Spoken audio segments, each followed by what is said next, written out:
Asia CEO is really a sought-after brand and recognition among the private sector. I work abroad as an OFW, and I've seen the experience of how Filipino were treated that time. So I always thought of creating an event someday to really recognize Filipinos and also market Philippines. Let's present Philippines in a positive light. And the goal is expand your business, start your business, move your business to Philippines, hire Filipinos. They're good people to work with, and you'll do well. That's the goal. Way back when we were the poor or sick country of Asia, and now if you take a look at, for example, the BPO industry, we're number one in the world.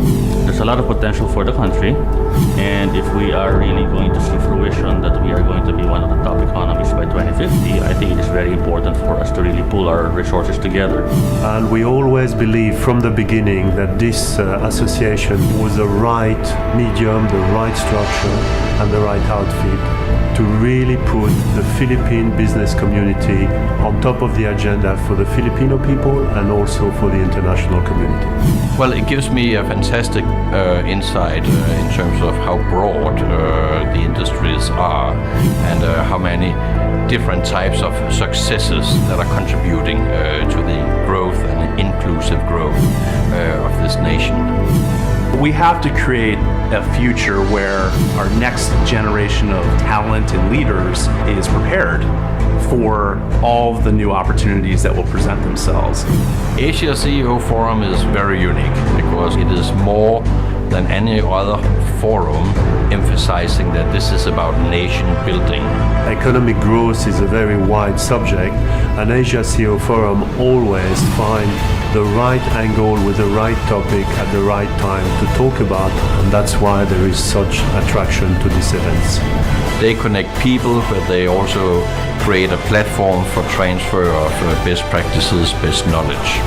I believe in the vision of Richard and Rebecca. I think they have this vision to help make the Philippines a first world country in 2030. And with our partnership together, I know that we're achieving a lot of things. Thank you for what you're doing. We applaud your efforts. We're proud and happy to be your partners. We encourage other companies to join in and be a sponsor, and I'm very, very sure that they'll find it worthwhile.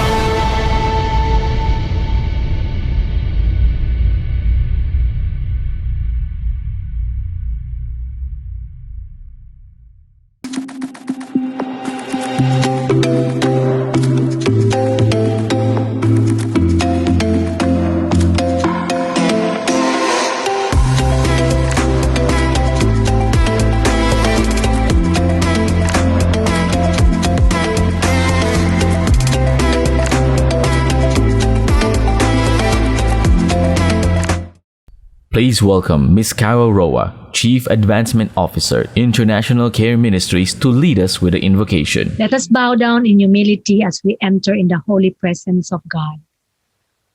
Abba, Father, we thank you once more for allowing us to gather today. Thank you that you are ever present in our lives, regardless the situation. You are with us in our highs and in our lows, in our triumphs and our trials, and in the quiet moments.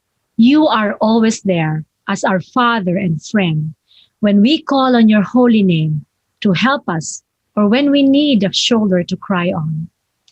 Thank you for all your promises written in your holy scriptures, for you are a faithful God, our one and only true source, the God of sustainability, who is loving and always ready to rescue us and provide for all our needs at the right time. We rejoice in these promises because you truly are a promise keeper. Thank you for loving us despite our faults and frailties. Thank you for forgiving our sins. Thank you for molding us in your image and likeness, for blessing us with the capability to create wealth, not only for ourselves, but as your channels of blessings to others who are in need. We will always beg for your wisdom that only comes from you. We pray for it not just for ourselves, but for all our leaders in the government, organizations, and families, so that they protect and care for the world you created for us to live in. We pray that as leaders, we will be successful in launching ways to provide abundance, harmony, and peace among the peoples of the world. Guide us to be your faithful stewards of all your creation, resources, and gifts, including our lives, families, our work, businesses, our leadership, our time, talents, skills, abilities, energy, wealth that you generously gave each one of us. We dedicate today's Asia CEO program in your honor, dear loving God, as a creator of all things and sustainer of our lives. We ask you to please bless all the speakers who have dedicated time and effort to be here with us today. We declare that our regard of you will always remain above that of ourselves and above that of others. We thank you for giving us your only begotten Son, our Lord and Savior, Jesus Christ, who redeemed us from the curse of our sins. We will always give you back the glory and honor all the days of our lives, for you alone deserve it. Please hear and answer our prayer in the most precious name of Jesus Christ, our King and one and only Savior. We pray. Amen. Please all rise for the Philippine National Anthem.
Welcome to Asia Sustainability Forum 2021, and glad to have you with us. Sustainability and the environment, something that everybody says they're concerned about, especially business people, but we often don't know what to do to make an impact and to show that we are doing so. Today, we have a lot of really diverse and interesting speakers, some of the most senior people in this sector, let's call it. And yeah, really quite an interesting group. So let's learn how we can make an impact and show that we are, with all of these ideas and technologies that are making the world, or saving the world, let's say, from environmental problems and really improving sustainability for all of us. So welcome to Asia Sustainability Forum 2021. So glad to have you with us. So to get the show going, we have a special guest, in my opinion. This is Jan Vincent Mercado. His title, fancy title, Senior Vice President of Basic Environmental Systems and Technologies, BEST. And this is one of the nation's largest waste management enterprises. They do a vast range of services, waste collection and disposal, waste management facilities and infrastructure they operate, waste management technology, on and on. So this is a large organization. We're really pleased to have a real leader in this critical, often overlooked, but it certainly is a critical part of all modern and clean societies, and especially these days, pandemics and so forth, it really is more and more important than ever. So please welcome Jan Vincent, or Vince Mercado, of Basic Environmental Systems and Technologies. Welcome, Vince. Hi, everyone. Thank you for the opportunity again. I'm here in behalf of BEST, or Basic Environmental Systems and Technologies Incorporated. And we have been here for since 1999, and we've been involved with the public and private entities. We do a lot of collection, disposal. We help LGUs, or local governments, who has open dump sites. We close it for them. And of course, life, like I said, or any other businesses would say, we have to move on. So during the pandemic, or the start of the pandemic last year, we took this as the liberty, or the time, to develop a way for our clients to easily get in touch with us through our My Basurero app. This is, I think, one of the first. It is like a waste collection hailing application. Because before the pandemic, it's really a face-to-face type of thing. You have to show me your waste. We have to give you a quotation based on what we see. But with this technology, we're able to do that at the comfort of anybody's safety and home. We also have this off-site composting facility, which we accept and collect also not only non-bio, but also biodegradables. As we all know, when we started the pandemic, we're just in the comforts of our home, right?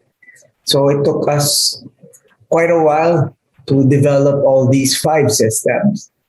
And of course, it is, we took the challenge of the digital race. I would like to introduce to everyone the Trash to Cashback. This is our take on how we are able to create in our company. Now we are sharing it to everyone, how we were able to almost get to our zero waste compliance, or our initiative or advocacy. So we believe here in Trash to Cashback, saving the environment while we help the community. So just to give you a quick illustration of how Trash to Cashback works, in the center is our MBEC, or what we call the My Basurero Eco Community Centers. It's actually growing because of the pandemic. We had to resort to a lot of innovative ways. I'll be discussing it shortly. And of course, in the center, why we call it Trash to Cashback, people are encouraged to segregate at source. They don't need to throw it in the receptacle. And whatever they exchange, we give environmental points that can be used to pay for goods and services, as long as they are a BXtra outlet, which is one of our companies as well, BXtra Philippines. And at the back is our My Basurero recycling team. So they are the ones involved to transport to our partner upcyclers, and then convert those types of collected recyclables into another form. It can be a drawer, a plastic cup, anything that they need it for, And then on the lower left and right, these are our partner stores, which our eco warriors, those people who exchange recyclables for environmental points, they can use them as though it was cash payment. We actually created a system that closed loop, closed loop system. And then this is what we call the trash to cashback circular economy. Why is that circular? Because, for example, we are able to segregate at source, and whatever you exchange, you get points. So whatever points you get, you use to buy something, and then whatever we collect, we transport to our partner upcyclers or recycling company, which will in turn they make into another product. And if it goes back into your hands and you use it, or it gets broken, it goes back to number one. So the whole cycle or circular economy happens again. And so the whole process, because of course, this program will not be possible if nobody will take part of this, right? So we made it fun, we made it enjoyable, even the kids can do it. So, and then of course, with our Be Extra affiliation or part of our company as well, you are able to create your own digital wallet. So this digital wallet, this is where all your environmental points are being transferred. If you have enough points, you can actually buy it for grocery items or food delivery. I'll explain the food delivery later on. Especially everybody wants to just stay at home. They want their food, pizza, milk tea, burger being delivered. You can use environmental points for this. So this is like our incentive, right? So of course the points also does not expire. And when we convert it, and 1 environmental points is equal to 1 peso. When we opened the Instagram, we were so surprised on the number of followers and number of people that are asking how to do this. Can we go to their city? Can we convince their mayor? You know what I mean? So it's really, I think people are just trying to find a very fun and realistic way to help or convince them to help the environment. We can create a more effective information education campaign, because every time you do your information education campaign, like segregate at source in one community, we can help that community tell that, hey, your program is working or it's working, it's not working, based on the data that we are collecting. These are our outlets currently, online and offline. And these are some of the partner outlets that you can use your environmental points. So just want to highlight this. If you don't have enough points, you can buy this Okinawa milk tea for 140. But if you have 140 environmental points, like I said, 1 environmental point is to 1 peso. You can buy this for 140 environmental points. This is our technology behind everything that I've been talking about today. It is this is the web portal or the app of the person who downloaded the app and then got environmental points. So this is their history of environmental points or cashback that they are receiving. I would like to now welcome or introduce to you BXA Cares. This is actually a division of BXA Philippines that helps foundations and nonprofit organizations promote their cause through the BXA Cashback Loyalty Platform. We also give cards, apart from having a card, apart from having an app. Our partner foundation company of foundations, supporters are able to help these foundations every time they spend something in our BXA outlets, because we will donate 20% of what we earn from every cashback transaction made at BXA partner outlets. Trash to Cashback is really a incentivized waste collection. Why? Because people earn points with every exchange. And not only that, we promote the awareness and education of proper waste segregation in the community. And going back to this picture, I think you will have a more better understanding of how this circular economy of Trash to Cashback is working.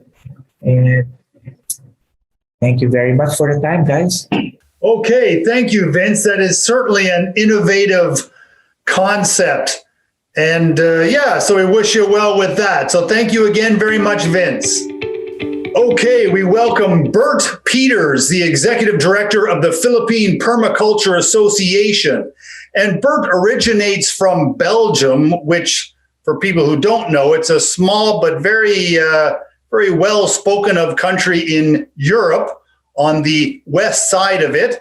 And he has played a very important role developing permaculture in the Philippines and other countries as well. But he works with native communities across the nation, Luzon, Mindanao, and Palawan, and so on, and really is into training and developing entrepreneurial activities among people. So really has made an impact in this, again, across the country, and really a big commitment he has to the people of the Philippines, who he talks very highly of. So please welcome Bert Peters, Executive Director of the Philippine Permaculture Association. Welcome, Bert. Thank you, Richard. So what I want to talk about is permaculture and regeneration, because that's something that has kept me captive for the past 20 years. I'm 30 years in the Philippines. And if you look at the words permaculture and regenerations, they are both the same. Basically, it's about how to create a permanent culture and how to regenerate landscapes in due time. And I think that's something that clicked with me about 20 years ago when we started the Philippine Permaculture Association, because basically you see that landscapes are deteriorating. People are looking for livelihoods, really livelihoods, not just to earn money, but to kind of make sure that the landscape will provide them with livelihoods for a long time to come. And it struck me that there was no proper program that could address this kind of needs for people. And I realized that permaculture has kind of built in the capacity for people to become the masters of their own environment and to create livelihoods and jobs right in front of their own eyes. And I think in that process of these 20 years, we built a lot of organizations. And we started with Kabiokit Foundation. We went on with Philippine Permaculture Association, brilliant permaculture practices. And now recently, we're also into very specific cooperatives or collectives like the Bamboo Collective, where we really focus on one material and give people, again, the power and the capacity to own their means of production and to create something beautiful with it. So in the process of doing that, we're adding skills. We train people in how to use bamboo, how to use natural materials, how to use soil, how to build with less intrusive materials as well. And then we stumbled upon a town in Mindanao, Dumingag, where there is a local government that is really willing to listen to the people and work with the people. And so we started investing in landscapes, because basically it was a mined and a locked area. So we could only start from zero there and build up again the landscape. We added energy by creating riparian projects, by protecting the watersheds. And then even to go to the level of working with a town center. And that's an amazing project, because the moment you get to that core of where people come together, where they trade goods, and then you kind of recreate, redesign that kind of core of the community using permaculture principle, that's an amazing feat, because then you see how people start changing, how they look at nature in a different way. And the more I see with having the COVID and the pandemic in the background and climate change looming at the back, permaculture is something that we need to infuse in all the things we do. And what we said as PPA, as Philippine Permaculture, it's let's regenerate ecosystem-based abundance, because the abundance is there in nature. What we need to make thriving communities, sustainable communities, it's all there. We just need to understand it, to see it, and then bring it back to us. So look at your ecosystem and use it as the basis to designing buildings, to designing platforms that are going to be useful for people. And also do the biodiversity approach, maximize the energies that are in the landscape and not reversing it by landscaping around buildings that we build. See what is already there and build accordingly. And gently you push back or you integrate nature in the things that we are building. And then it's all about attractive patterns, because nature is beautiful. Every time we take a stroll in nature, we see so many things. We are amazed, we are happy. Green makes us calm, relaxed. So the more we kind of look at how nature creates patterns of of connectivity, of cooperation. And if we can bring that back, we can create and revive that landscapes. I think if we include systems thinking, which is the basic pattern of thinking and moving in nature, then I think we have the right development approach ahead of us. And I think we can't go wrong doing that if we want to make sure that climate change is not going to wreck our communities, but it's going to be a challenge that we can overcome if we know how to tap into the right energies. And that word of regenerations, it's really focusing on four aspects that we do a lot with biodiversity. Look at wildlife. The Philippines is amazing. It's biodiverse. It's a hot spot. Let's remove the word hot and focus on a spot, a biodiversity spot. It's about health. It's about being well supported, and it's about well-being. The abundance of flora and fauna that we have, and look at the fruit trees that are untapped potentials in this country, because most of the fruits we are eating right now are exotics brought in for a long time ago by the colonization. But we have so many native fruit trees that we still need to start looking at and adapting to. Annual crops, relaxing and rewarding, also the well-being of human beings. Look at the pandemic. We need the open air. We need open spaces for us to thrive again. Green jobs. Government is jumping on it, and we have been jumping on this already for the past 20 years. Make juices with it, create beautiful products with bamboo, build houses with it, show people that it's possible.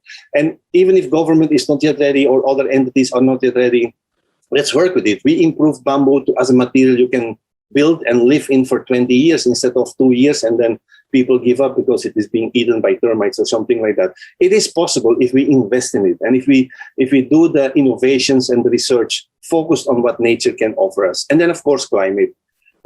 Be resilient. Make sure there is productivity. Create that balance, and make sure if you protect the habitat, that nature will also protect you. So it's about beautiful and careful connections with living and non-living components, and then build something amazing. And everyone can do that. And that's what we try to teach to people, because we feel it's important. It's an important step for us to move on from a current worklook and a current system to a system that is much more sensitive and inclusive than it was before. So permaculture is really action. It's taking action in the sense that we can create these amazing landscapes where everyone can thrive. And it's not just about human beings, because we will not be happy standing alone in nature. We need nature to be with us. We need the responses of the forest and all the animals. So it's really about empowering communities and regenerating landscapes. And if you look at, for me, the model that all kinds of, or the model that encompasses everything is basically that infinity model. That's how energy moves through a system. And if we understand that in the way we build and we treat nature currently, is really looking at a no-waste system where we make minimal use or abuse of the natural materials. We cycle that into products or materials first and products, and then we bring it to consumers until we kind of let it go when it's at the end of its cycle, but it doesn't produce any waste. And we all know if the more we get smart on building renewable systems and renewable products, the better we are wired again to protect us from the future, because less pollution, if we can keep the plastics out of the ocean, all of these things are embedded in the way we deal with permaculture and the way we want permaculture to be the essence of the word, like create a permanent culture for people to thrive and to be in,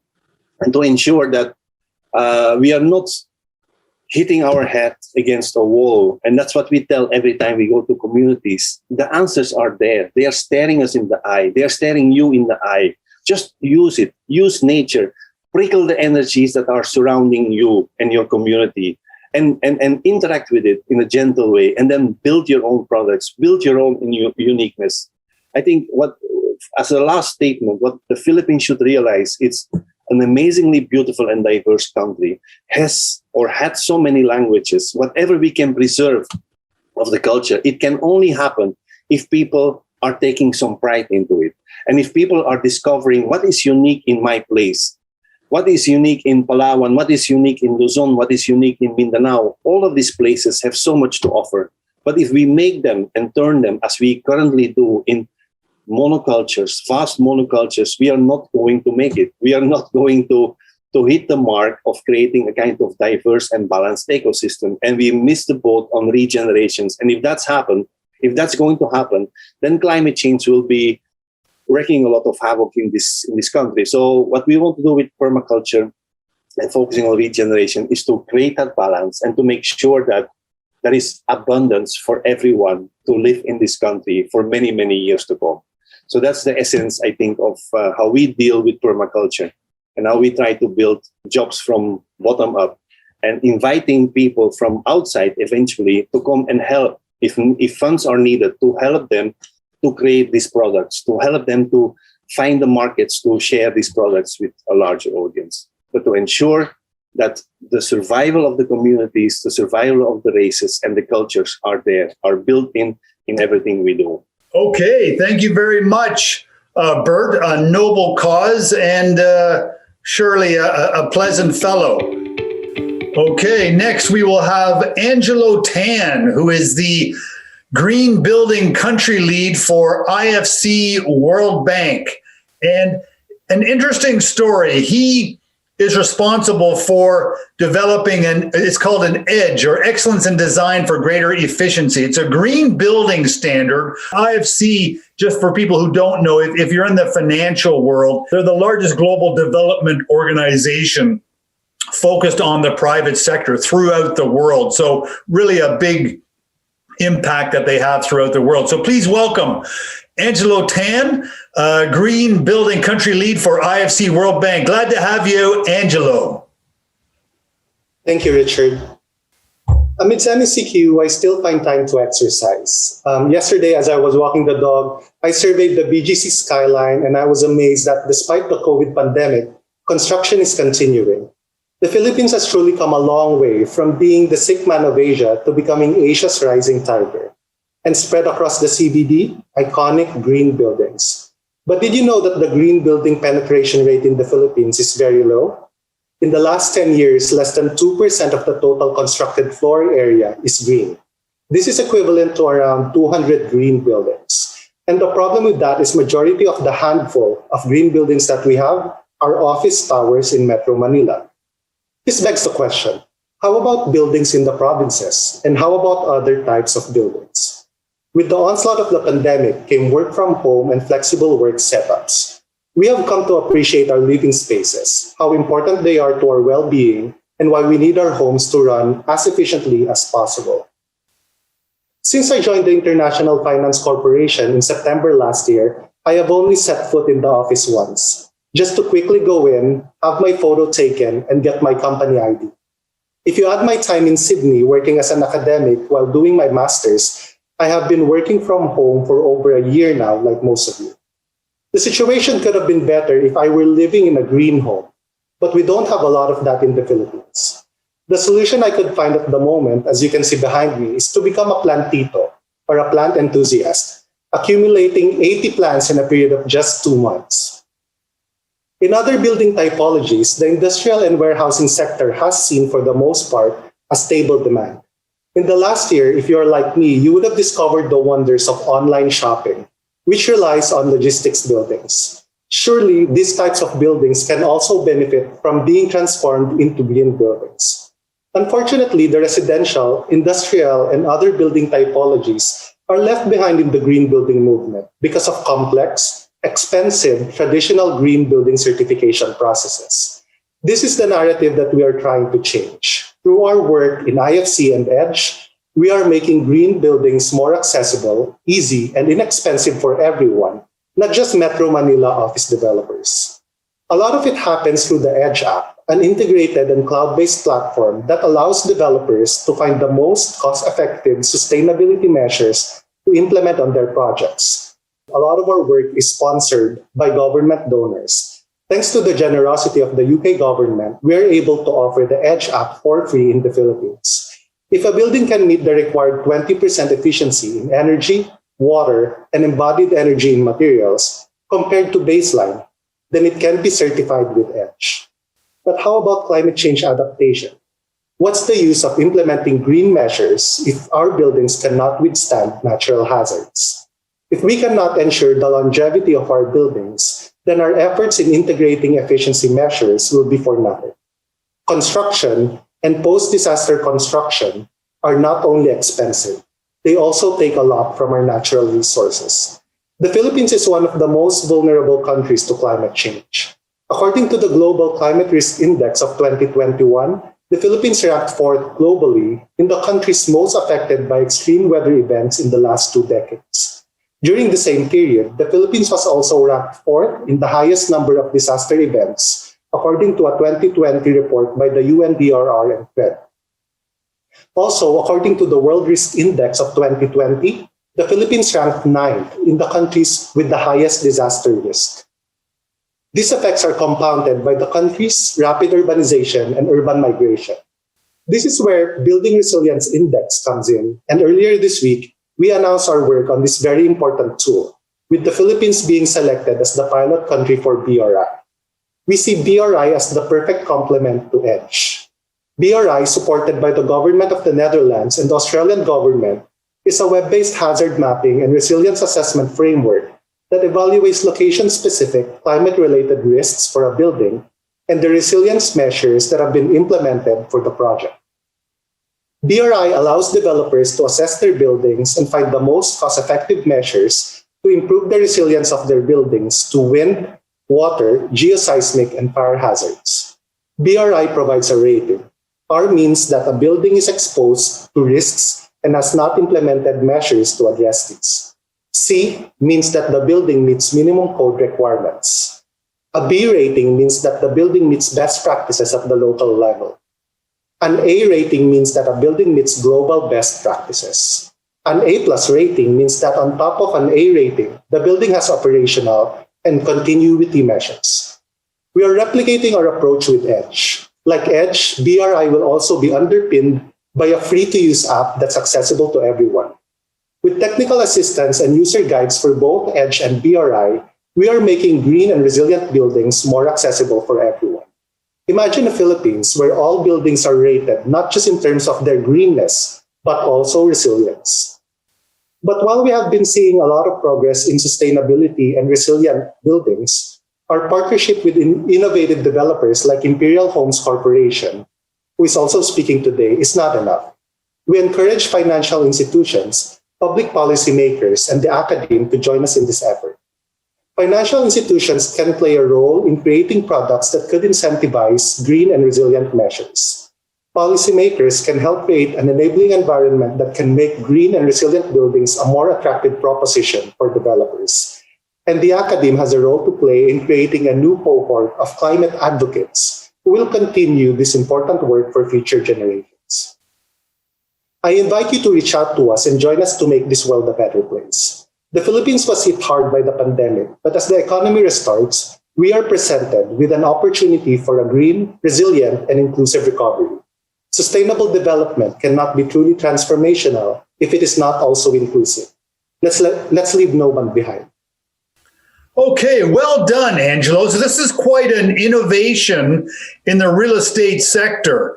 I don't have to tell you that. I mean, you know this, but this really makes it accessible because the other ones are so expensive and so difficult to manage that only large super developers can really do that. So thank you very much, Angelo. And like Angelo said, please reach out to him, contact us if you like, myself, and I'd be glad to make an introduction to Angelo. So thank you very much again, Angelo. Really nice to hear it.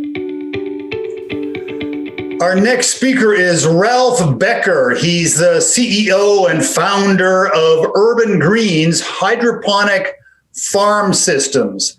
And his mission, well along the way, is to disrupt the Philippine food scene by producing cleaner, fresher, smarter grown greens with hydroponic indoor farming. And a half German, which is, I thought, an interesting thing.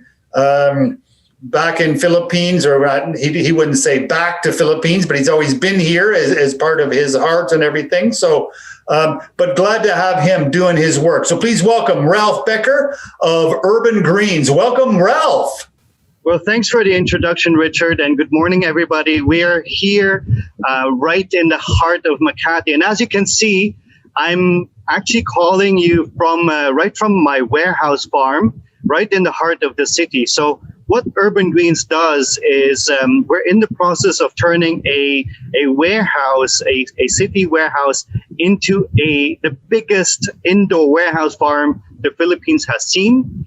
And this will be the first one, and we have several projects after this all throughout the Philippines. And by growing right in the heart of the city, and you might have heard of this term before, the farm to table distance. So we diminish, we make the farm to table distance smaller.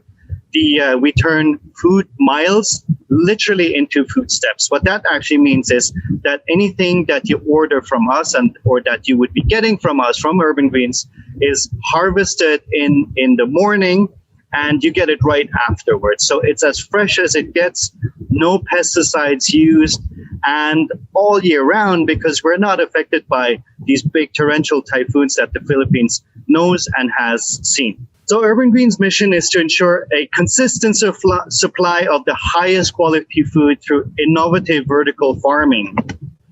And this all happened when I moved here about 5 years ago. So my mom is from Cebu and my dad is German. And I spent a lot of the time outside of the Philippines. And when I decided to move here to the Philippines after my corporate job, I left my corporate job. One of the first things that I noticed is that vegetables here are actually quite expensive. They're either very expensive if you want good quality, or if you're willing to pay less, then they're actually of lesser quality. And when I acquired a little bit about this, I saw that, obviously the Philippines has a lot of calamities such as storms and typhoons, which we may not have in other countries.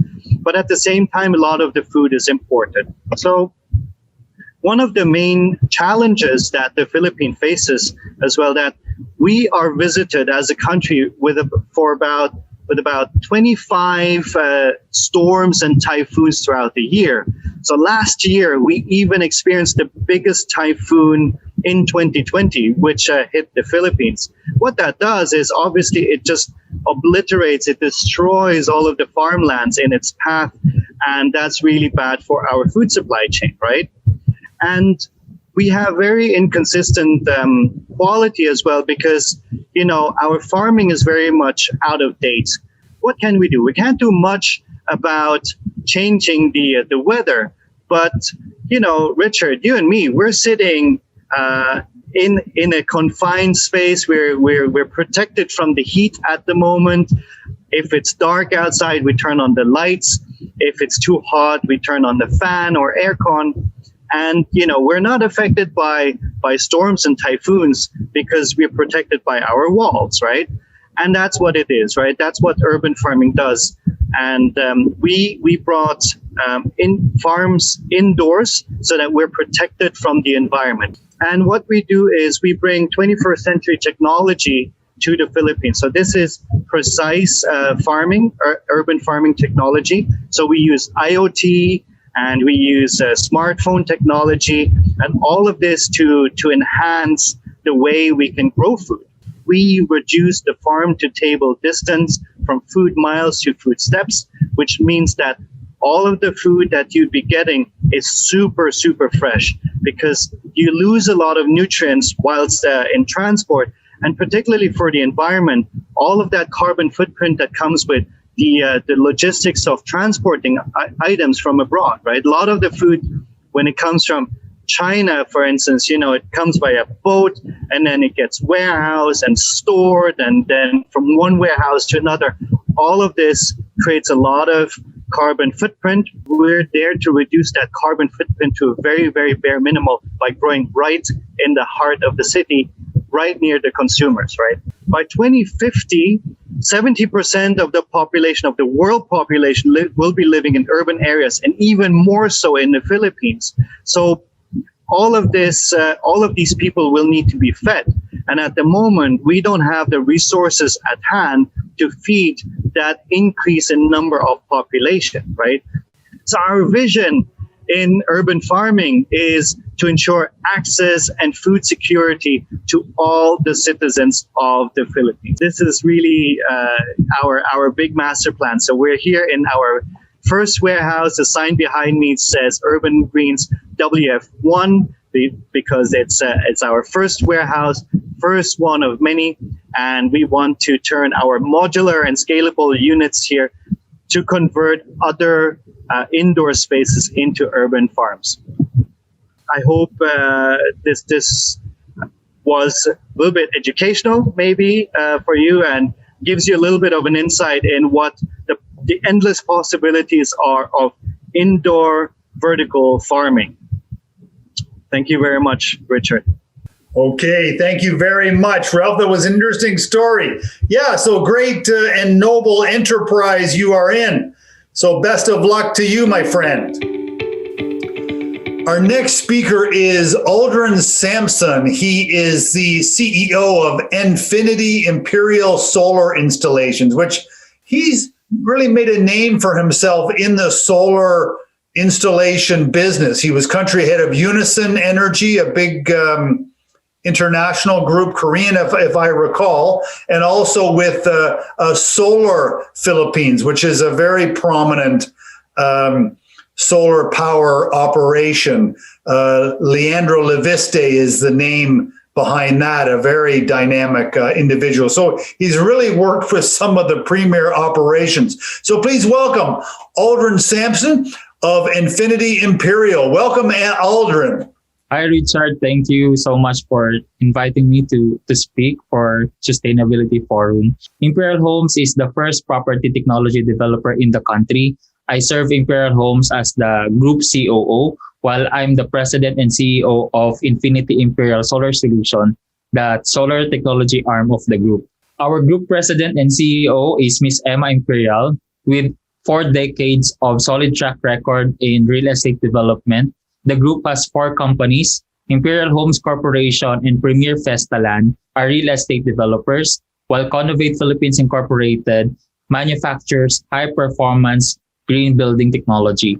Infinity Imperial Solar Solutions, as mentioned earlier, is the solar technology arm of the group, and these 4 companies work together to provide solar-powered resilient communities in the country. We also received numerous awards internationally. The most prominent ones were given by the World Bank Group and International Finance Corporation, or IFC.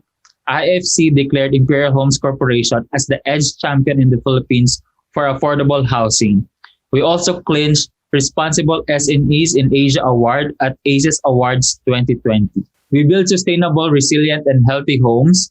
With Conovate, the green building technology, it has a strength of 14,000 PSI, which is 20 times the strength of concrete hollow blocks. It's also sustainable because it uses 85% cement and so reduces greenhouse gas emissions. And finally, it's molds-free and helps prevent the growth of bacteria and viruses.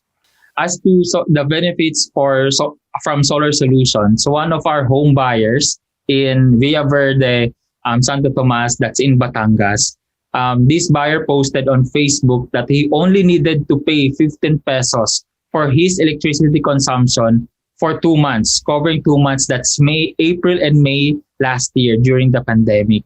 So instead of paying more than 3,000 pesos, he saved 96% because of solar. And that's really fantastic. That's why we keep on promoting to other developers that they have to integrate solar solutions. Yes, there's a cost, but the savings is huge. And we can emphasize this and highlight this in our social media promotions and even in other marketing campaigns.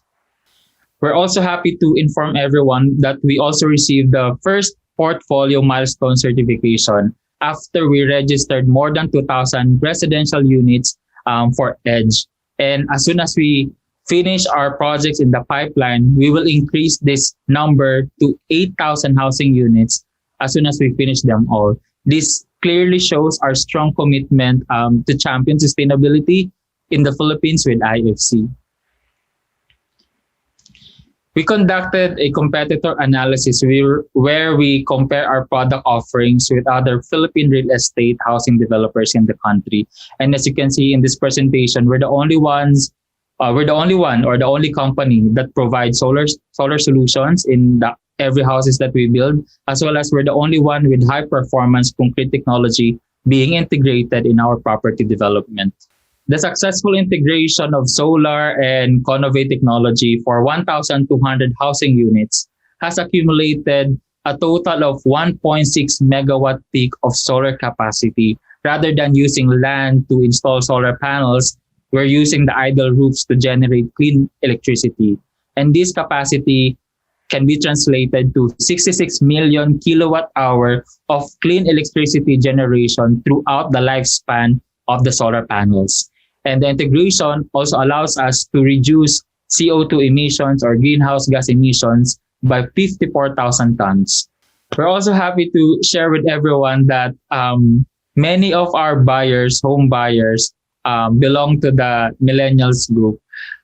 From last year reservation sales for May and June, 78% or more than 78% of our buyers belong to the 24 to 39 years age of group. This only shows that the young ones are strongly supporting sustainability initiatives from the real estate industry. And I believe that they're also supporting sustainability efforts from other industry as well. Looking forward, we expect that there will be more innovations in the future that can be integrated in the affordable housing market in the Philippines. And I can highlight some of these aspects like digital transformation, smart technologies where you can use your cell phones in opening your doors or maybe controlling your lights, energy consumption. We also expect increased interest in providing e-vehicles within the community and even between communities.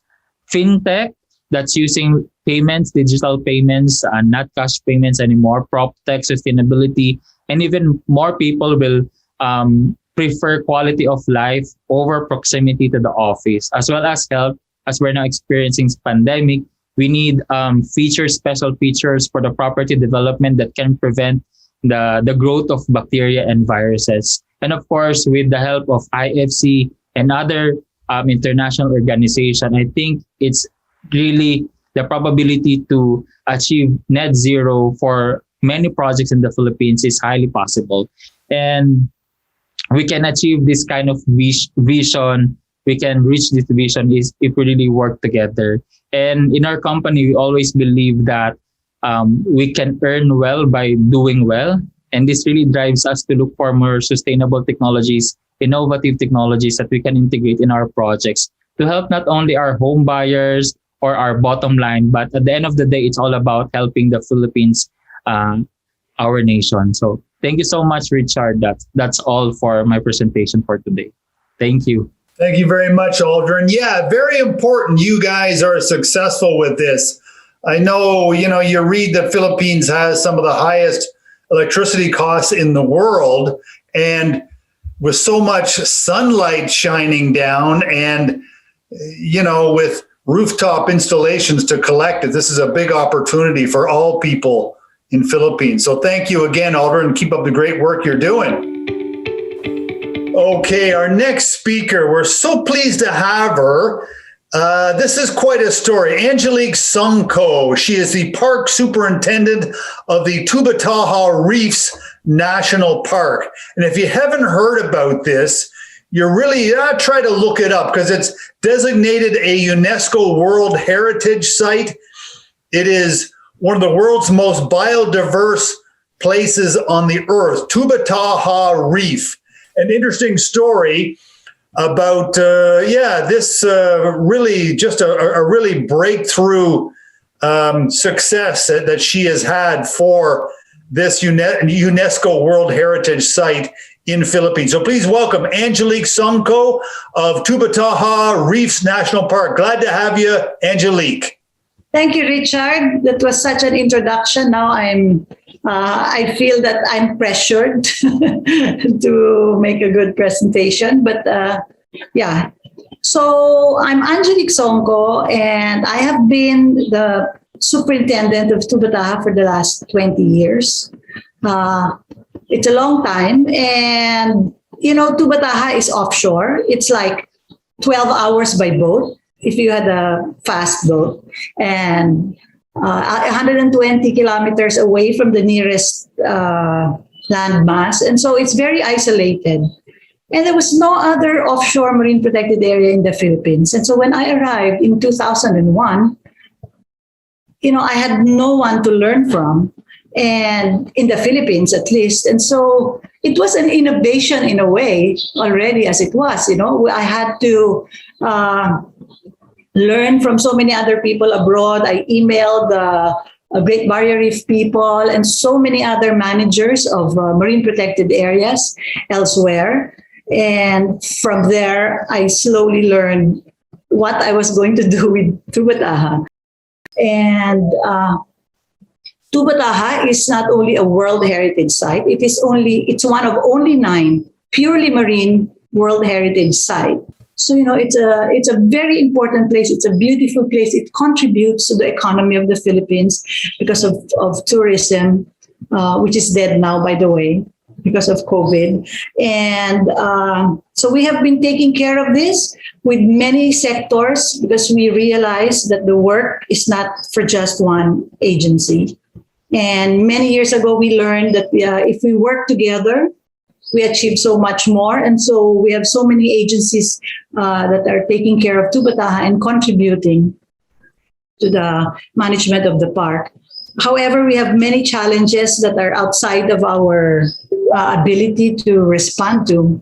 Primarily, climate change has been affecting the corals. We've had coral bleaching in the last few years. The islets where the seabirds are staying, the habitats of the seabirds are eroding. And it's also because of droughts, because of more often storms, and the intensity of storms are increasing. And so it's eroding the islets. And another thing is marine debris. Marine debris is a worldwide headache these days. And you will see a bird with a cap on its head, or one with something around its neck. We have seen a gray reef shark for 2 years with a rope around its waist, and a whale shark with a big fishing line at the base of its tail. And so it's really affecting the wildlife. And again, marine debris is something that is of global concern. So it's very difficult for us to respond to these challenges. And then there are also the emerging challenges like now, like COVID. Since Tubataha relies heavily on tourism revenues for management, and we haven't had tourism revenues for a second year in a row now, so we are facing a financial problem. We're okay this year, but we're not really going to be okay next year. But we have people who contribute a little here, a little there. We have in-kind contributions from people. Some of the government agencies give us funds and all that. And the little that everybody contributes, put together, is able to allow us to continue to manage the park. And so we have been thrown off balance by this recent development. We have been thrown off guard, but we're still on our feet. We continue to protect Tubataha. The rangers are still there. They guard the park all year round because we know that the alternative of stopping what we are doing is going to be a disastrous incident for us. And it will really affect the already poor fisheries in the country right now. Okay, well, thank you very much, Angelique. Yeah, so keep up the great, work you're doing. I guess it is. I never realized it would be so hard this time, but it's such an amazing resource, let's call it. That's the word they use, but it's really is something. I am a diver. I've not been to Tubataha, but I really look forward to going so. Yes, it would be the highlight, I think, for any diver in the world. This would be one of the pinnacle locations to see, certainly, in the world from all reports. So thank you again, Angelique. Okay, our next speaker is Bonar Loreto. He is His title is Executive Director of the Business for Sustainable Development, is the name of the organization. And he engages with the private sector to integrate sustainability into their businesses, because a lot of businesses really don't know how to go about it, which is reasonable. He is an environmental specialist and advisor. He works with organizations like the World Bank, JICA, various UN agencies, USAID, with technical assistance for them, government agencies, on and on. So, yeah, should be a good guy to have on your side. Please welcome Bonar Loreto of Business for Sustainable Development. Welcome, Bonar. Thank you, Richard, for that nice introduction, and thank you for having us. It's a pleasure to be here, and we're grateful for the opportunity that you've given us to share the perspectives and insights we've learned working with private sector in integrating sustainability into their respective businesses. Today, I'm going to tackle one of the most important questions in integrating sustainability.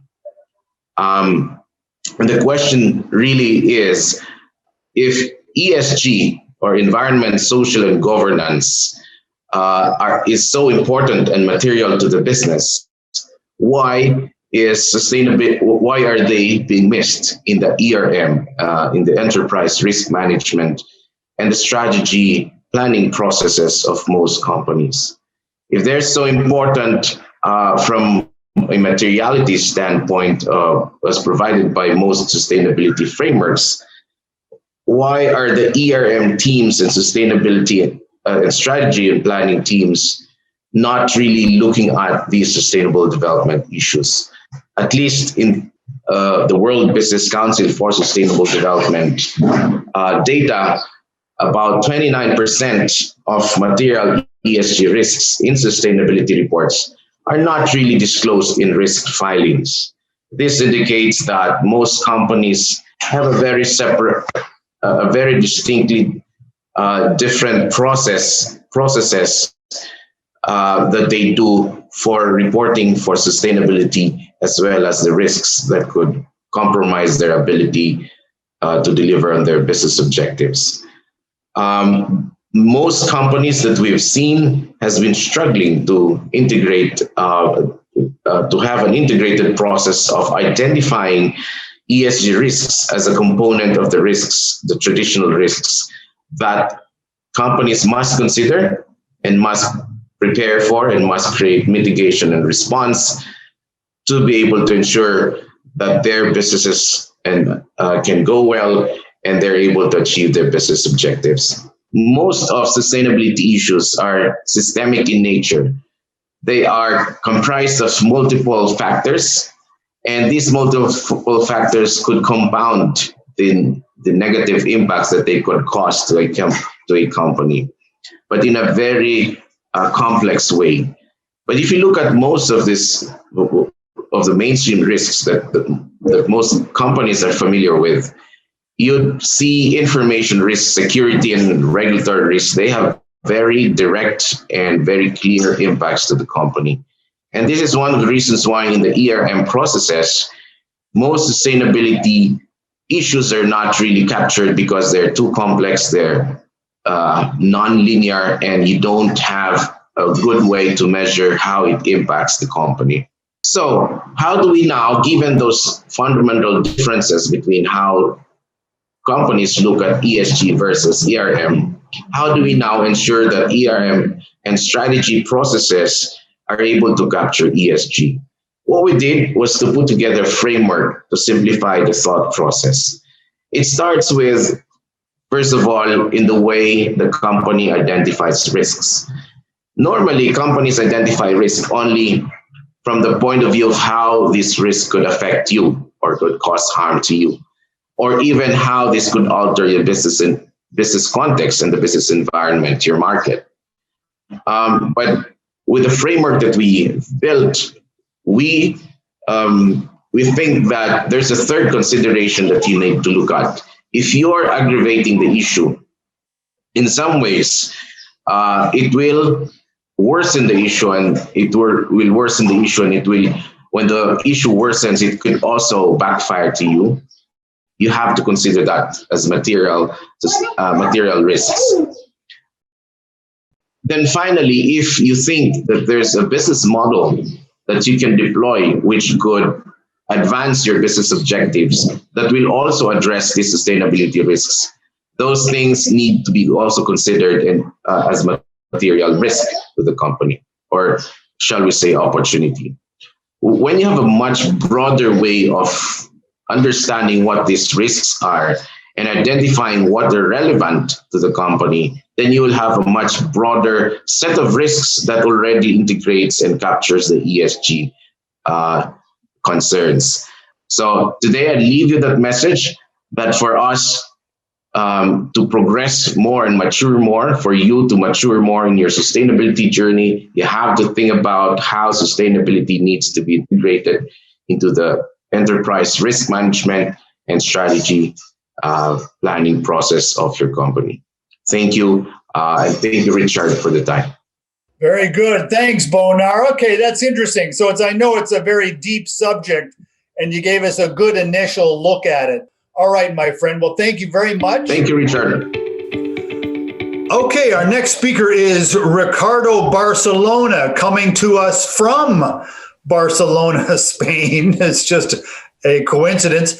And Ricardo is the research director and fuel freedom chair for the Energy and Social Development Group within IESA Business School in Spain. If you don't know, IESA is one of the top ranked business schools in the world, according to Financial Times Magazine and a number of other ratings publications. Very interesting. He has a broad experience both in the financial sector, in industry, and certainly with academia. So please welcome an interesting fellow, Professor Ricardo Barcelona. Glad to have you, Professor.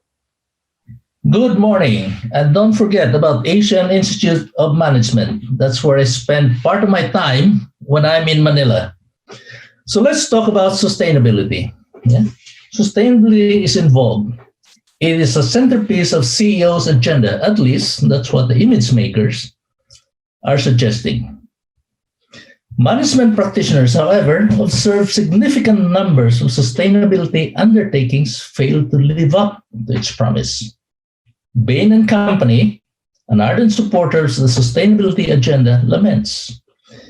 Many CEOs want to make a difference, convinced that companies should play a significant role or a positive role in environmental stewardship and social development. They declare sustainability a top priority, launch a transformation program, hire a chief sustainability officer, and commit millions of dollars and hundreds of hours of management time to the effort. The Philippines faces its own challenges and some recognized advantages. I think, as we have seen from other presenters, yes, a lot has been done on the sustainability front as far as the Philippines is concerned. But I would focus on its fragmented markets by virtue of its archipelagic geography as a differentiating factor of the country from the United States and Europe. What impedes Philippine advancement are plenty. Some are well-deserved criticisms: bureaucratic leakages, weak institutions, and weak infrastructure are a few of them. To many, these are compelling reasons to write off the country. However, to the adept entrepreneurs, these imperfections are opportunities to innovate for profit. I would rather pose it differently. I am more interested in how certain technologies could flourish under ambiguous conditions. The answers are nuanced. The insights could change the world. The move to sustainable communities is made real by a coalition of the willing and committed. So let's talk about reframe. How do we reframe our mindset? In a tropical country, the heat can be overpowering as to discourage people to walk. Yeah. With more cars on the road, it takes longer to traverse by car than by foot a short stretch of congested road. So the question is, why is it people are not walking to where they need to be in spaces that are requiring short distances. Well, I tried walking just to test the concept. It took me a few minutes to realize the way Philippine roads are constructed, safe walkways for pedestrians are afterthoughts. As a result, one walks at their peril. The underlying issue are safety and comfort. It's not the heat. To encourage people to walk, make public walkways safe. That is the first step. Next would come the bicycle lanes, so that the bikers are not at the mercy of reckless drivers. Trees are planted to provide the shade and expand the green zones of the cities. While you're at it, the diminished green zones will have to be revived and expanded. Pedestrian zones could come shortly after. These ideas are not new. The framing of the problem is, as well as the execution of solutions. If you are looking for examples, look no further than Bonifacio Global City or Alabang. At least for now, it is probably a more sustainable place to live than anywhere else in Metro Manila. By inhibiting people to deploy their innovative solutions because the government is supposed to know best, mandated measures to enforce sustainability are predestined to fail. Instead, if government choose to regulate with the markets by expanding access to opportunities, with people profiting from the choices they made, society can prosper and are likely to be made more sustainable. And hence, if we want to create sustainable societies, free up the people and free up the coalition of willing to do a lot of good. Okay, thank you very much, Professor Ricardo. Yeah, so a very holistic view to sustainability. So thank you very much, sir. Okay, our next speaker is the quite a personality, Jim Donovan, the CEO of ADEC Innovations. This is a well-known organization in the BPO shared services space. And Jim really made a name for himself as one of the early pioneers of that industry that has become so prominent and so important for the Philippines. A very interesting fellow, and so glad we could have him here. He is kind of grounded from his normally international travel. So we've got him with us today and so glad. So please welcome Jim Donovan, CEO of ADEC Innovations. Welcome, Jim. Glad to have you. Thank you, Richard. I really appreciate being here. And first, I'd like to say good morning to everybody who's watching today in the Asian Sustainability Forum. Let me just start with a quick introduction of who we are and how we got here. ADEC Innovations was proudly founded in the Philippines just over 30 years ago, initially providing back office and data solutions to our customers. From our humble beginnings, we are now present in 6 continents, 20 sites, 16 countries, with over 4,400 staff globally. First, data and standards in advancing sustainability. One of the common challenges we see in data most of the time comes in the unstructured format, in the different varieties and velocity. Organizations need to have the capacity to aggregate, store, process data sets that derive value from the data that is available and create insight and hopefully make smarter decisions. I think by now, no one can argue that the old model, business as usual, which is either a flavor of state capitalism or shareholder capitalism in doing business, is a model that's challenged. Some may even say that it is eventually a failing model. It will show us that business can't continue the way that it operates. It is just frankly unsustainable. Whenever we talk about sustainability, it leads us to what we see as a true North Star, Sustainable Development Goals, or as known as SDGs. Now, frankly, we have 9 years left, and before we move on to the next set of goals, and we still have a huge price tag in achieving the 2030 agenda. We're in deficit. This deficit is further compounded by the pandemic we're all currently facing. where governments are overwhelmed with the response and recovery of just our existing business models. Our success always goes back to not just in the products or services that we deliver for customers, but the local economic impact, the communities that we operate in.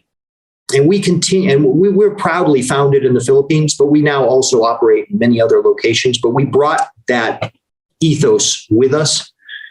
And we continue to grow this model in other geographies in years to come. I believe sustainability is going to take real work from everyone, and also in understanding from everyone on learning the language of governments, NGOs, and private sector, because we all have a place to contribute. It's not just for one government or private sector coalitions to bring the answer. There's no silver bullet to rebuilding this global economy. It requires mutual cooperation of all stakeholders to derive something that works for progress, people, and planet. And again, thank you very much for having me, and good morning. Okay, thanks very much, Jim. And good to have you with us, and keep up the great work you are doing. Making everybody proud here. You know, the work you've done in Philippines, and then creating your global enterprise and doing the great work you're doing. So please keep it up, Jim. Okay, our next speaker and kind of a highlight of the show is Nanette Medved-Poe. She is an award-winning film actress, TV host, model, philanthropist, many, many activities. And one of the most interesting ones, in my opinion, is she founded and heads an organization called the Plastic Credit Exchange, and it has made a real name for itself. So please welcome Nanette Medved-Poe. We're really glad to have you. Welcome, Nanette. First of all, thank you so much for having us here today at the Asia Sustainability Forum. I'm here to talk to you a little bit about the work we do at the Plastic Credit Exchange and what we figure are the best practices and solutions for businesses today. I think we're all familiar with the problem of plastic waste, and at PCX we think that this requires not a single solution, but a solution set. We all know that most of our plastic waste unfortunately winds up in the natural environment, open dumps and landfills. Very little of it is recycled. And so we suggest that companies take a comprehensive look at their supply chains and understand what can be reduced, what can be reused, and what can be recycled. And only those which cannot be subjected to those three activities, think of offsetting, because we don't want offsetting to become an excuse to pollute. The goals. So around plastic, we hope that companies would look at their plastic footprint three ways. Either they can be plastic neutral. That's kind of the base case, if they can at least neutralize their footprint so that we're not adding more pollution into the environment. Beyond that, if they can be plastic negative, so not just looking at their current footprint, but also chipping away at the historical footprints, because after all, we do have kind of 70, 80 years worth of plastic floating around in nature. The Plastic Credit Exchange is the first nonprofit plastic offset program globally. And this is kind of a summary of the things that we do. We basically take plastic pledges from companies, and once we've gotten those, we activate an ecosystem that collects, transports, and valorizes the plastic waste for our partners. We subject that to some verification, and once that has been verified by a third party, we put it on a plastic registry online, which is searchable by anybody, so that they're keeping all of us honest. And this is blockchain protected and was built by the Microsoft Innovation Lab. For those companies who are aspiring for plastic neutrality or beyond, they go into step 4, which is basically we work with third-party auditors to make sure that the attestation on their footprint is correct and that they have offset at least the previous year plus 2 years moving forward to qualify for our eco-labeling. Our impact, despite COVID, it has moved along. We are, over 17 million kilos diverted away from nature so far. We're hoping to pick that up in 2021 with some easing of movement restrictions.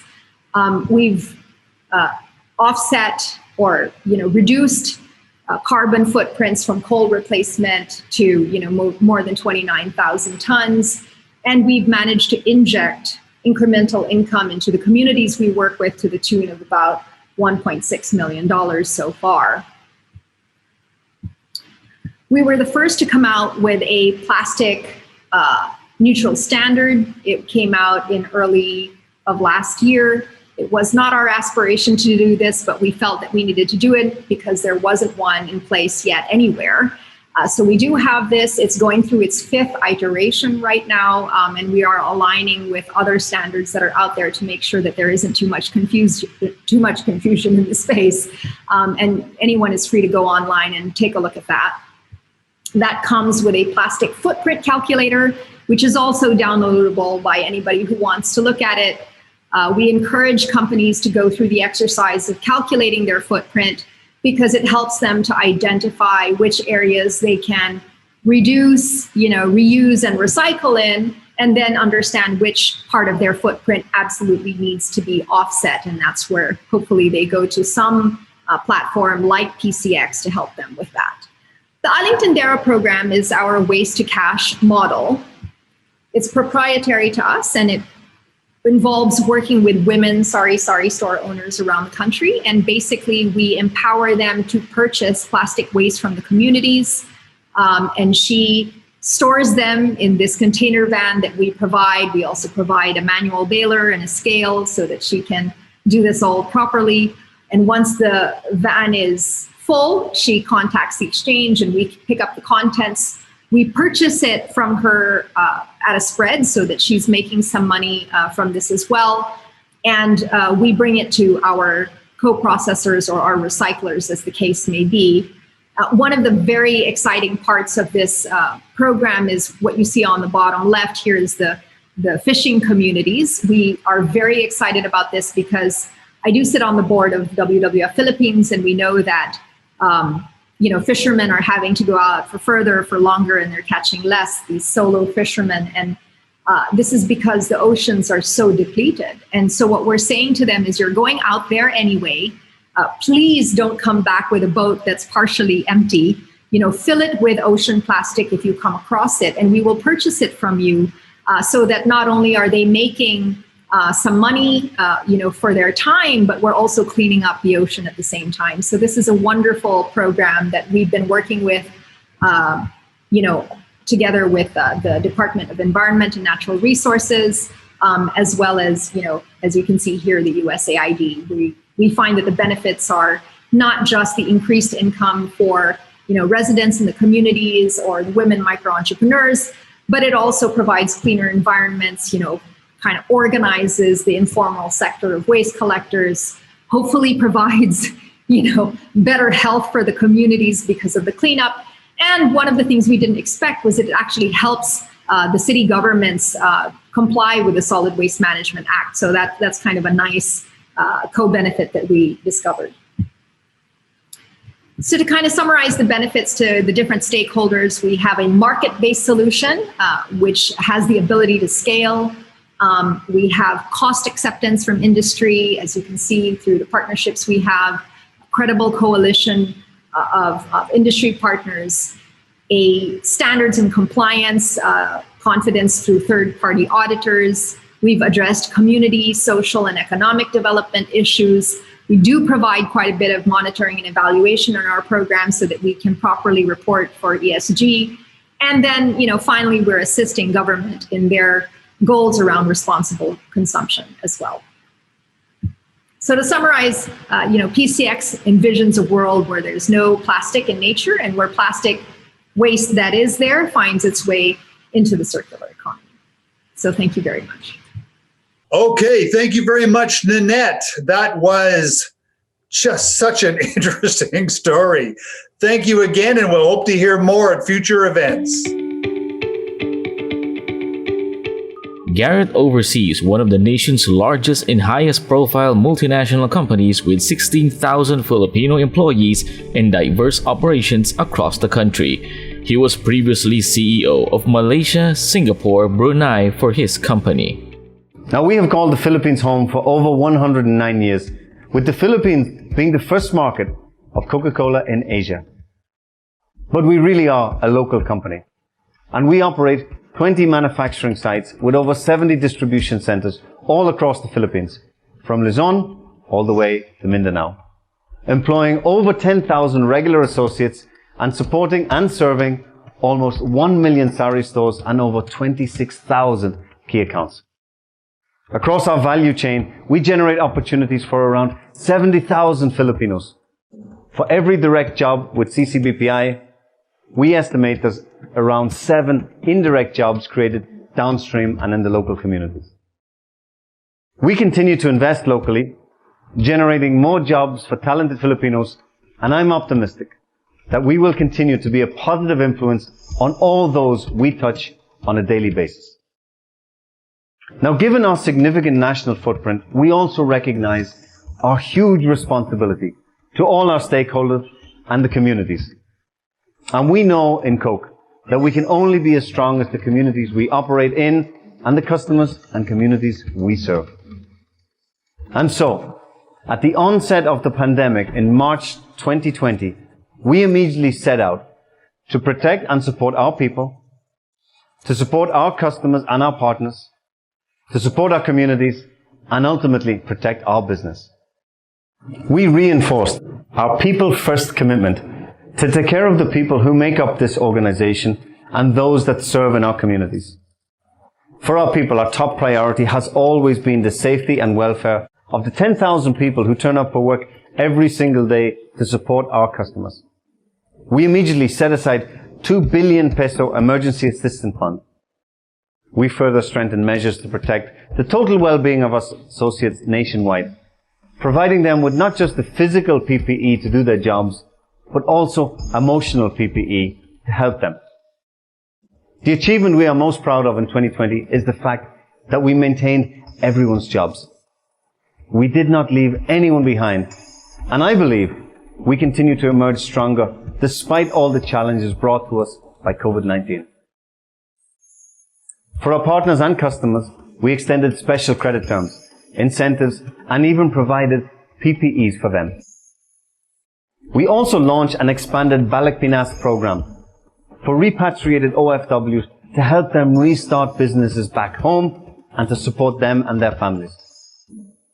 For the communities we serve that I mentioned, we reallocated 150 million peso worth of advertising funds to COVID release efforts through the provision of essential hydration needs, PPEs for frontliners, and food packs for those vulnerable families in vulnerable communities. And despite the pandemic, despite all these challenges we've spoken about, our confidence in the Philippines has not wavered. In fact, it has grown even stronger. And we continue with our plans to expand operations within the country. In 2020, in the height of the pandemic, we invested $95 million, around 5 billion peso. In 2021, this year, we followed it up with an additional $63 million, or approximately 3 billion pesos, in further investments in the Philippines. All of this investment will further expand our operations, ensuring the security of 10,000 jobs and more, generating more livelihood programs for Filipinos, and all aimed at contributing to the country's economic recovery in these most challenging times. Now, over the years, we've delivered strong results in our sustainability efforts and those sustainability commitments. And throughout the pandemic, we've continuously pursued our goals. These are our 2020 achievements. For water, we've achieved an estimated 132% water replenishment through operational efficiencies and community water projects such as Agos, giving back much more water than we use in all our sites. For energy, over 65% of our total energy requirement today is being sourced from clean and renewable energy. In Q1, we've completed the installation of over 14,000 solar panels in 3 of our large plants, Misamis Oriental, Bacolod, and the Davao del Sur. and a 24,000 panel project is underway in 4 more sites, with completion estimated in 2022. All our trucks are Euro 4 and Euro 5 compliant, producing cleaner emissions as we continue to deliver and serve our customers. And for packaging, 50% of our business remains in returnable glass, and that is our primary packaging material. We also use PET and aluminium, and all of the packaging we use is recyclable.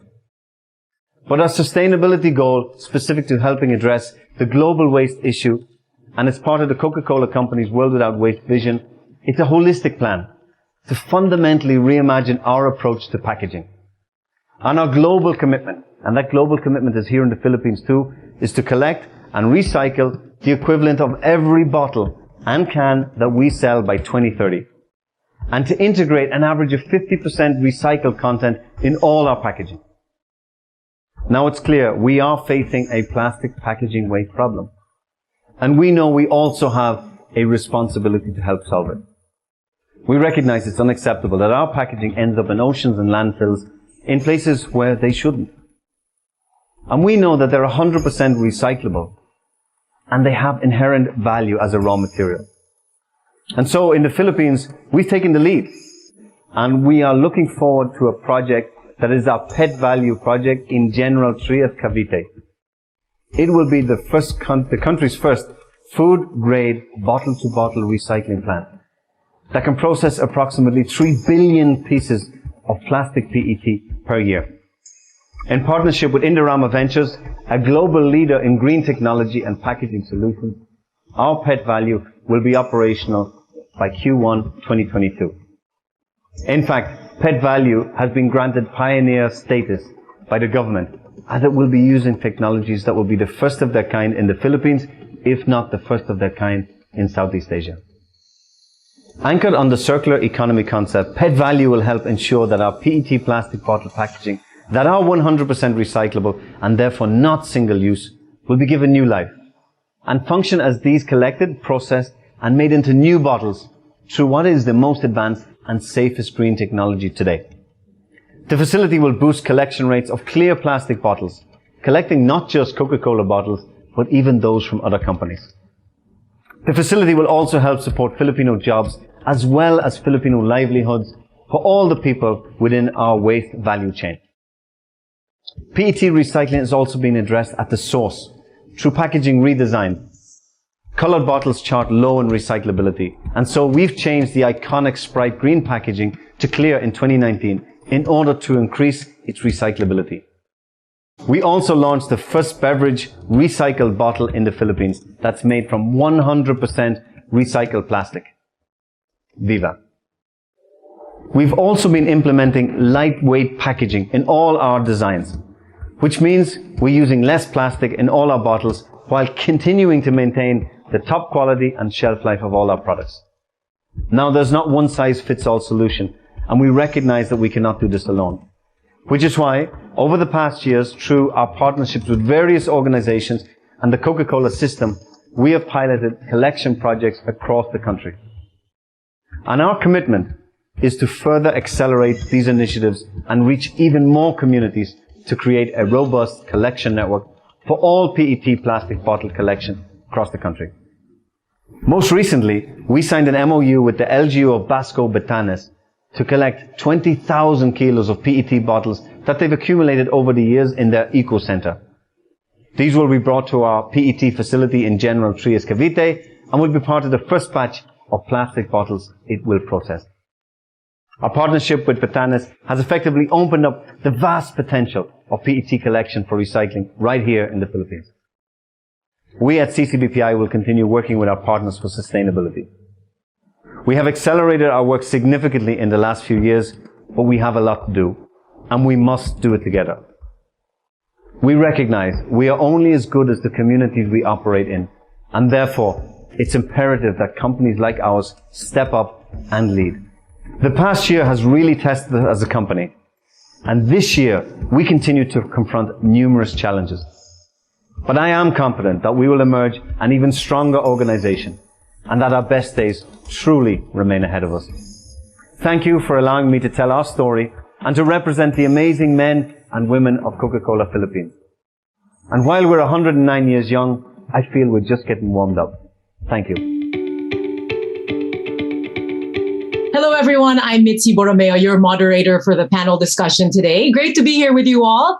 This Sustainability Forum is timely, coming just ahead of World Environment Day, which is on June 5. But we all know that sustainability is not limited to the environment or environmental aspects. Achieving peace and prosperity for people in the planet is a shared process, as we've heard from all the speakers today, that this is a multi-stakeholder approach and we all have a role to play here. So just a quick, just a quick review of sustainability as described in the 2030 Agenda for Sustainable Development. They say that ending poverty and other deprivations must go hand in hand with strategies that improve health and education, reduce inequality, and spur economic growth, all while tackling climate change and working to preserve our oceans and forests. And we have a brilliant panel today who will speak about what they're all doing in their industries to address this. With this whole problem we're seeing more now because of the pandemic, they're saying not only do we have the COVID-19 pandemic, but the plastic pandemic because of all the single-use plastic that we've had to really use now because of for safety, sanitation. The coronavirus pandemic has sparked a rush for plastic with all the PPEs, our face masks. And in fact, they filled up the oceans. There was an article last year that said there are even more face masks in the ocean than jellyfish. So I want to ask, since I guess I'm going to go back to you again, Nanette, just because because of your group with PCX, what opportunities have arisen with this pandemic? I mean, you're in terms of, I guess, what have you seen in terms of new opportunities or new partnerships coming out because of what's happened recently? I don't think that, I think there's, even prior to the pandemic, there was already an awareness, especially, you just have to look at the large multinationals around the world who've made statements on their sustainability goals for 2025 or 2030. So I don't think there was a lack of awareness on the problem around plastic. I think what the COVID pandemic did is created a new sense of urgency around it, because a lot of the countries around the world were working on, EPR legislation to try and solve single-use plastic waste in their countries, but that's all been rolled back or put on hold in the interest of safety, and that's justifiably so. But this has created a sense of urgency. I think people understand that that plastic is essential in many ways. What we need to work around is what is essential and what isn't, and what do we do with it once we're done using it so it doesn't wind up in nature. Waste management is a huge problem, especially in the Philippines. And we know all around the world, a lot of the plastic is barely recycled. So I want to go into a little bit on waste management. Another thing that's happened during the pandemic is that the recycling industry has become paralyzed. So as Ricardo said, that shift to the 3 R's that you introduced, such as repurpose, reconfigure, these are really good. I guess it's a good paradigm shift to look into. So I want to discuss now maybe new technology that we're looking at, and prospects for the Philippines, looking beyond recycling and reusing and getting more better practices amongst companies and even households. Vince, if I can ask you, can you talk about some technologies that you hope to be seeing soon here in the Philippines in terms of waste management? Because we're seeing that continues to be a big problem. We have been dealing a lot with waste management. We collect for local government and private. So during the pandemic, as well as other businesses, we had to put a halt because of the safety of everyone, including our staff. So during the pandemic last year, we had to continue. So we developed our application called the My Basurero. So you can download it on the Android phone. So it's like a garbage collection healing app, because that's actually one of our strengths. We have the logistics to do that. And this actually enabled us, and as well as our customers or future customers, to do everything via the phone or their app. Take a picture, ask a little question, and we can give them a free quotation. So basically, that's what we did, because it's a digital generation nowadays. Yeah, so that's it, basically. And a lot more, but I just want to discuss that one. Wow, congratulations on that. Well, speaking of meals, food security is another issue related to sustainability. So, Ralph, I want to go to you. Beautiful setup you have there. Is that at your warehouse? I know you recently launched the first Philippine indoor vertical warehouse farm. Tell us more about that. So exactly, we're here right in the heart of Makati, and I'm calling you from the warehouse farm, the first big vertical warehouse farm in the Philippines. And I think Ricardo mentioned it properly, because we are reclaiming these unused and underutilized spaces in the heart, of the city, like these in the concrete jungle, and we are repurposing them into these lush green jungles of farms where we grow literally a ton of foods and greens right in the heart of the city. And we can do so all year round. It's getting really hot here in the Philippines, and we're not affected by the heat outside, similar to where everyone is at home. If it's hot, we just turn on the fan or the aircon. If it's cold outside, it probably doesn't happen too much here. But if it's raining, we're also protected. So we're shielding our herbs and greens from outside calamities, from storms, typhoons, from heat, from drought, and also from bugs and other pests. So that means that we don't have pesticides, and as a result, we have consistent food all year round, right in the heart of the city, reducing the food miles, reducing the farm to table distance, and giving you the freshest produce here in the city. Another person working also in farming, although not hydroponics, Bert, I'd like to go over to permaculture. You have been in the Philippines for 30 years, and your foundation, did I say it correctly, Caballo Kid, that's been for decades old here. What have you seen over the years in terms of promoting permaculture? You've been working with the local government, different partners. How has it evolved, and are you seeing us really achieve greater sustainability here in the country? I think it does, but people still have to embrace it, because I think what we also need to do is a little bit what was shared before. We have to flip our paradigm. It's not just the pandemic, it's also climate change. It's going to happen. We all know it. We cannot all grow indoors. This is a beautiful country, and I think we need to safeguard that.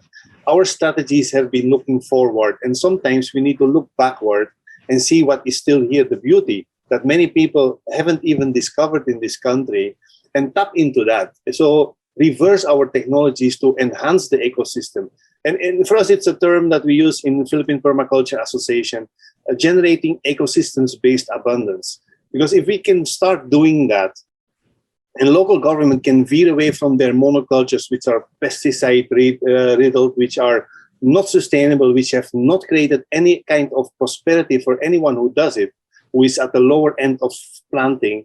If we can reverse that and go to an abundant, diversified system, we empower communities, we enrich the society, and I think everyone will benefit from it, because once we have a better habitat, we are better protected for whatever comes next. And I think that's the message that we try to tell to the local governments, to the people, to the communities. And it takes time, because we are so geared to the Hanap Pera attitude, and we forget that Hanap Buhay is a much more complex process. And that's what we try to explain to people as well. Go back to livelihood as something we celebrate, we are happy with. And I think then we are stepping into a paradigm or into a future that is going to be much more encompassing for all of us. Jim, now, you also, apart from your company, ADEC Innovations, you also are the chair of the Global CEO Alliance. This is a multi-stakeholder partnership of chief executives around the world, so working towards the UN Sustainable Development Goals. Can you talk a little about how to ensure this really high level of sustainability amongst business and other, well, hopefully first in the Philippines and then globally? To answer your question, we really do need to apply the stick, where we need to have regulatory changes and, frankly, hard drivers. We need the carrot, we need incentives, we need positive reinforcements, and we need education. We need education at all levels, from elementary to graduate school. We are dramatically shifting. Some people would call it circular economy, whatever we're going to call it. It isn't going to be what it is today. The reality of 8 billion people It's a math problem, frankly. It is not a sustainable problem. It's a math problem. We have more people than we have resources. And whatever your politics are, at the end of the day, we either adapt to a resource-constrained world or we don't. And unfortunately, the latter is not a choice. And the lesser, the people that aren't able to adapt are going to suffer. And a lot of that is unfortunately the people that can't afford to, see this coming. Member states, coalitions, corporations, they all speak a little bit of a different language, to be frank. If anything I learned in now 13 years, it's being able to understand everyone has a role, and we all need to go a little bit further to understand the drivers of each so that we can try to create solutions that help more stakeholders come to the table and create a value proposition. The business model as it is today, I won't go as far to say, it's dead, but it is extremely wounded and in need of repair or evolution. I'm lacking words, but the reality is the companies that are forward thinking have already been engaged in this. The two parties that knew about climate change before everyone else was insurance companies and farmers. They've been on this for the longest time, and you could speak to any one of them and understand that this was a real problem. The rest of society has to do a whole lot of catch up, and we're very happy to be here and in contributing and being part of Richard's Forum and working with everybody. Thank you. I want to go over to Angela. You also mentioned in your talk earlier that the importance of the academe. There's also a lot of research needed. And in terms of green buildings, and there's also a lot of education needed on that. A lot of people are intimidated by the certification and the expenses. And you also address that. Can you talk a little bit more about that? How you're trying to make it more accessible to people? Perhaps give a specific example of how companies or institutions in the Philippines are now coming on board and the progress you're seeing in this regard.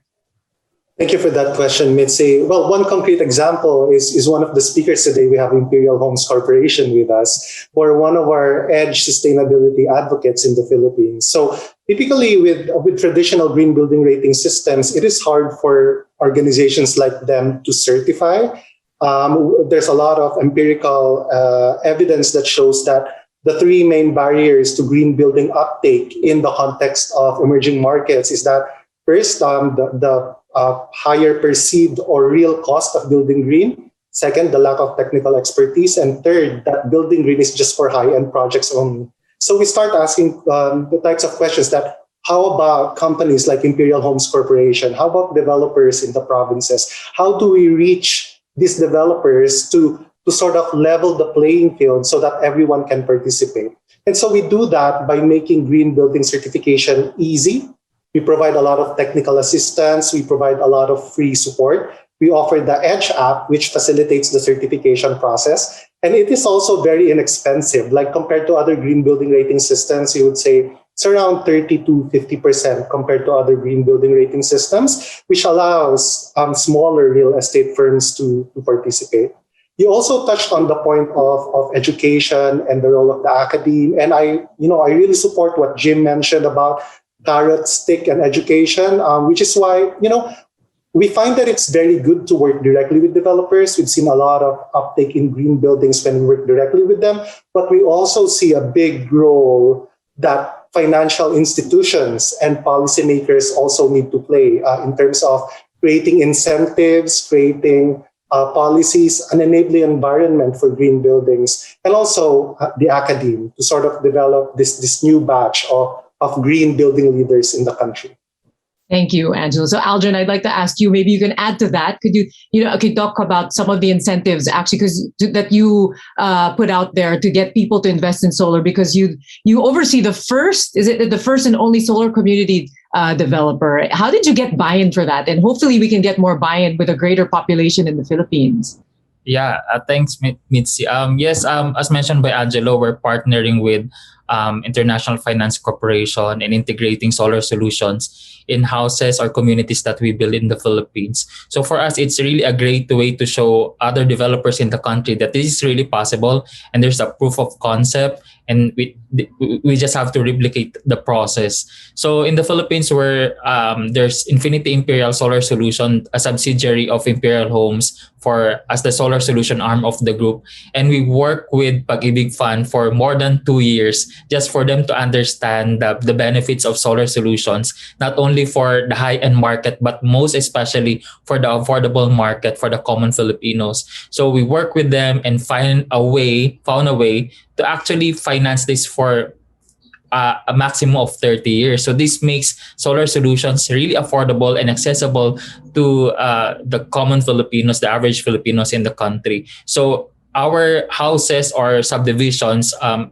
offered like a package. So when you buy a house, it already comes with the solar, and the houses are built in such a way. We integrated green building technology from Denmark, the innovations from Denmark. And what's special about this green building technology is it's 14,000 psi. That's 20 times the strength of concrete hollow blocks. It's also molds free, which means it prevents the growth of bacteria and viruses. And this really translates to increasing in sales because more people are looking for features for the houses that will protect them from future pandemics. And I think one is to really integrate something in your houses that will prevent the growth of bacteria and viruses.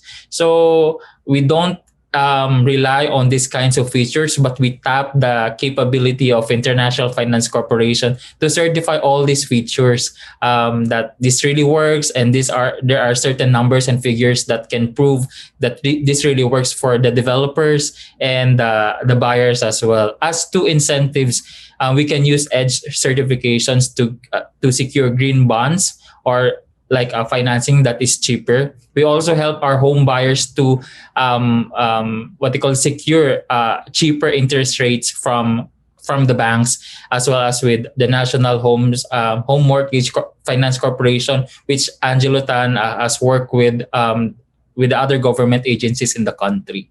So it's really a good thing. It's not, yes, there's a cost involved, but we see like a bigger set of benefits that everyone can enjoy for these kind of EDGE certifications. Thank you for explaining that. Definitely a lot more we can learn about that because it really is worth the investment. Now, Angelique, I want to go over to you. Speaking of solar, I know there are solar panels in the Ranger Station in Tubataha, right? But you have been working offshore. Now, this is very different. You've been managing a park. Very difficult because it's so remote. You are known as Mama Ranger for your nurturing aspect, handling a group of, there's the Navy, these Rangers, community, working with local government. What is the secret, do you think, to your success? Because before, there was a huge challenge with overfishing. I mean, we know that there's been poaching in the area, but you have organized the community so successfully. What is the secret, do you think, to that? Well, I think, first of all, I had in mind that managing a marine protected area is not actually managing an ecological system, but it is managing a social system. And that's people who use it and, the regulation of use of the protected area. And so, people, relationships are very important in this case. It's not just the science. The science tells you something else, but then to gather the support of people is another thing. And so making people understand what the value of this is, especially in marine conservation, it takes a while for people to see the benefits. Because, corals grow, take a long time to grow, and fish take a long time to return and all that. And so it's very important to also build confidence between the community and the park authorities. And we had luckily good people in the municipality of Cagayancillo who saw this. And in fact, they were saying that they noticed that the fish in Cagayancillo are now bigger because they think those are the fish from Tubataha. There's no science that says that the fish from Tubataha can swim 120 miles or kilometers to go to Cagayancillo. But, it's a perception thing. And if they perceive that it's beneficial to them, and then they support you. And so we've had very good relations with the municipalities and also with the private sector that operate in Tubataha. Ricardo, if I can go over to you, you've written one book. You wrote a book on energy investment. So it talks about valuing portfolios under uncertainties. And you have an upcoming book, which is dynamic. It's a book on dynamic decisions on converting ambiguous conditions into arenas for opportunities to emerge. Could you give us a glimpse into that book? Maybe talk about some ideas related to sustainability, perhaps to give people ideas on, in this era of uncertainty, how we can look for solutions or how to deal with these uncertainties and look for opportunities. If you talk about business continuity, then you say, well, if you don't prepare and make your business resilient, and you're not prepared, let's say, for things like pandemic, for things like rising sea levels or extreme temperatures, then chances are your harvest will be toasted before you could even say hi. Yeah. And that makes the agenda real. And therefore you bring the problem from something which is likely or may not happen in 10,000 years to something that is a concern for CEOs today. Yeah. So that's where business continuity comes in. Yeah. So one example I would give on that is, I think I've highlighted that in my previous book, which is Energy Investment. The example I have is, here's a business that put up an alcohol distillery, polluted the rivers because they just dumped all the sludge into the river. The people downstream relied on the river for their livelihood. With a polluted river, their livelihood was gone, kaput. Yeah. So they went to the owners and say, well, can you do something about it? Yeah. Well, they were ignored. Okay, fine. They said, well, take action. So the community came around, kidnapped the son, and said, we will not release your son until you do something. Now, the end result of that is, of course, that's a very extreme measure that the community had taken. But what they said is, okay, we'll close down the distillery. Then I went back to the lender, and said, well, when you granted a loan to the distillery, what was your assumption? Said, well, we assume that they'll be around for the next 2 generations because they have been with us for the past 3 generations. I said, so did you expect that in 2.5 years, a newly minted distillery will be out of business? I said, nope, that's not part of our credit rating. That's not part of our credit assessment. I said, so now that you're faced with a problem of a business interruption, does that make corporate responsibility something very real for you? And the answer is, now that you mentioned that, yes, it is. I said, that's the link.